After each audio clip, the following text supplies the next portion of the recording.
Wir haben ja vor 2 Jahren die Sammlung der Deutschen Grammophon übernommen hier im Technikmuseum mit großartigen Geräten und Dokumenten zur Firmengeschichte.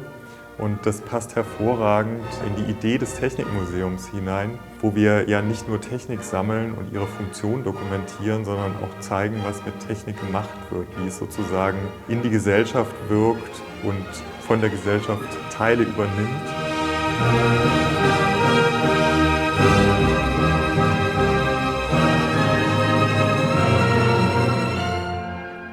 Ja, und was wir hier auf der Konsumentenebene zeigen wollen, ist eben, welche Rolle die Deutsche Grammophon auch für die Schallplattenindustrie gespielt hat und vor allem, dass ein neues Zeitalter des Musikhörens eingeläutet wurde, und zwar auch durch die Verfügbarkeit von Musik, die plötzlich an jeder Ecke zu kaufen war.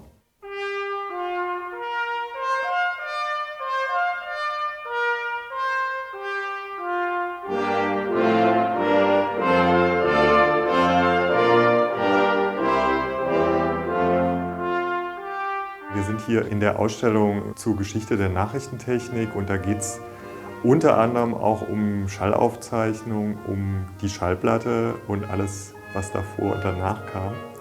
Und da spielt gerade hier in der Stadt Berlin, wo wir uns befinden, die Deutsche Grammophon eine entscheidende Rolle.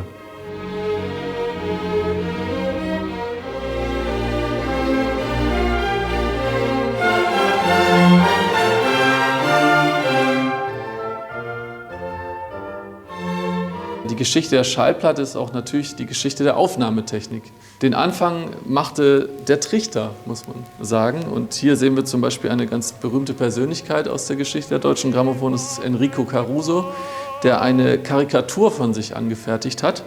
Wahrscheinlich um zu reflektieren oder zu dokumentieren, wie dieser Aufnahmeprozess vonstatten geht. Man sieht ihn eben hier in einem kleinen Aufnahmestudio in einen Trichter singen. Das ist im Prinzip die erste Stufe eines Mikrofons.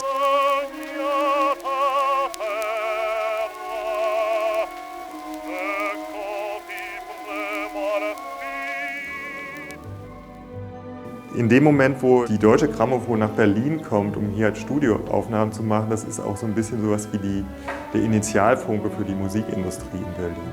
Auf die Idee ist nicht nur Emil Berliner gekommen, sondern in seiner Folge ganz viele andere.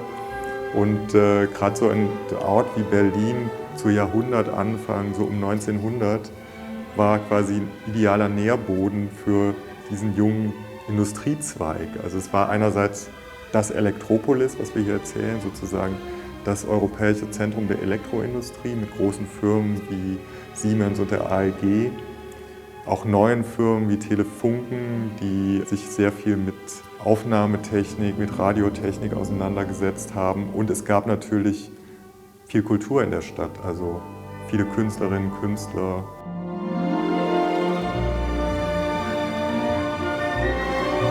Und für die war natürlich die Musikindustrie, dass man jetzt plötzlich Platten presste und nicht nur alles das Gleiche machen wollte, sondern auch eine große Vielfalt in diesem Plattenmarkt haben wollte, eine neue Einnahmequelle. Und auf der anderen Seite für die Musikindustrie natürlich ein Punkt, wo man auch wieder neue Entdeckungen machen konnte. Und das hat eine Dynamik gebracht. Also wir haben neben der Grammophon dann um die Zeit nach dem Ersten Weltkrieg sehr viele Neugründungen von Plattenlabels.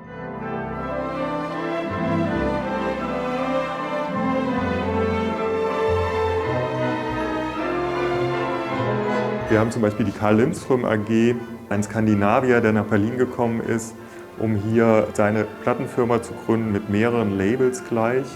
Odeon zum Beispiel. Und der hat in Kreuzberg eine große Plattenpresswerk gegründet, schon 1919, mit sehr viel Produktionsleistung.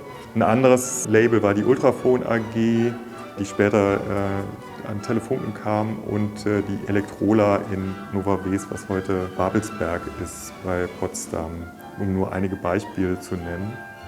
Das alles hat seine Blüte so Ende der 20er Jahre erreicht.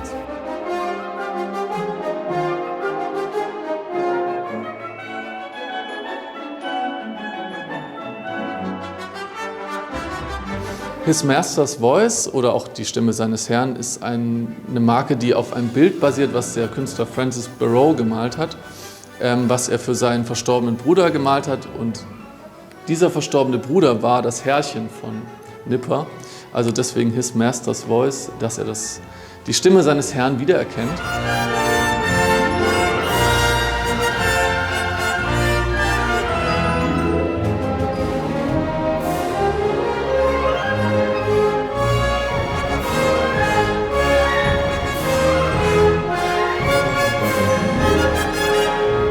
Nach dem Fall der Mauer ist quasi wieder ein Stück weit der ehemaligen Bedeutung Berlins als Zentrum der Musikindustrie zurückgekommen, mit vielen neuen unabhängigen Labels, die sich gegründet haben, aber auch bedeutende Firmen wie Universal Music, die ihren Deutschlandsitz 2002 an die Oberbaumbrücke verlegt haben, also fast wieder dort, wo die Deutsche Grammophon vor über 100 Jahren begonnen hat.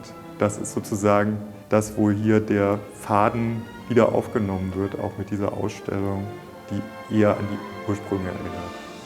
Und deswegen ist diese Sammlung ein großer Schatz. Wir sagen vielen Dank und alles Gute zum Geburtstag.